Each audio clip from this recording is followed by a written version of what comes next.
এটা সিদ্ধেশ্বৰ শিৱ মন্দিৰ উত্তৰ গোৱাবাৰী। তাত আমাৰ বাগিচা আছে। সেই বাগিচাৰ কিনাৰত লক্ষীদোৱাং বুলি এটা দং আছে আমাৰ ৰাইজৰ, ৰাজহুৱা দং। গতিকে তাই এই দঙৰ দুয়ো কাষত আৰু দুয়োফালে ৰাস্তা আছে। এই ৰাস্তাৰ কিনাৰেদি লক্ষীদঙৰ কিনাৰেদি গছ ৰোপণ কৰা হ'ল প্ৰায় 100, আগৰ আৰু আজি মিলাই 100টা গছৰ পুলি ৰোপণ কৰা হ'ল। তাৰমানে আজি অমৃত বৃক্ষ বুলি এটা কাৰ্যসূচী মুখ্যমন্ত্ৰীদেৱে লৈছিল। এই অমৃত বৃক্ষ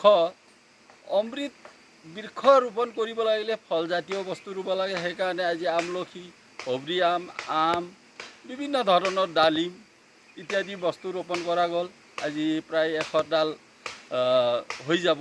গতিকে আগৰ আজি মিলাই 100ডাল গছ ৰোপণ কৰা গ'ল। গছটো বহুত ৰোপণ কৰি আছোঁ, কিন্তু এইটো এটা সংগতি ৰাখি আৰু অহাকালি দিনটো আৰু বেছি ভাল আছিল। ৰবিবাৰে এটা দিন মতে অহাকালি দিনটো যদি এটা বৃক্ষ ৰোপণ কৰা যায়, 1000 পাপ হ'লেও কটন যাব বুলি এটা শাস্ত্ৰত নিয়ম আছে।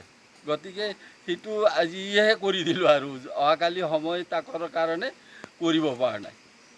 ফৰেষ্টৰ মানুহ আহিছিল, তেওঁলোকেও বৃক্ষৰোপণ অংশীদাৰ হ'ল। আজি বৃক্ষৰোপণ কৰিহে গ'ল তেওঁলোকেও। গতিকে আৰু ৰাইজোৱা আমাৰ অৱসৰ শিক্ষক উপেন চেত্ৰীদেৱ, আমাৰ এই ডিলাৰৰ এটা দোকানী, আমাৰ জিলাৰ সভাপতিদেৱ গোৰ্খা ছাত্ৰ সন্থাৰ। গতিকে তেওঁলোকে সম্পূৰ্ণ ৰাখি ৰাইজৰ বয়োজ্যেষ্ঠও আছে, বয়োজ্যেষ্ঠক লগ লৈ আজি বৃক্ষৰোপণ কাৰ্যসূচী কৰা গ'ল।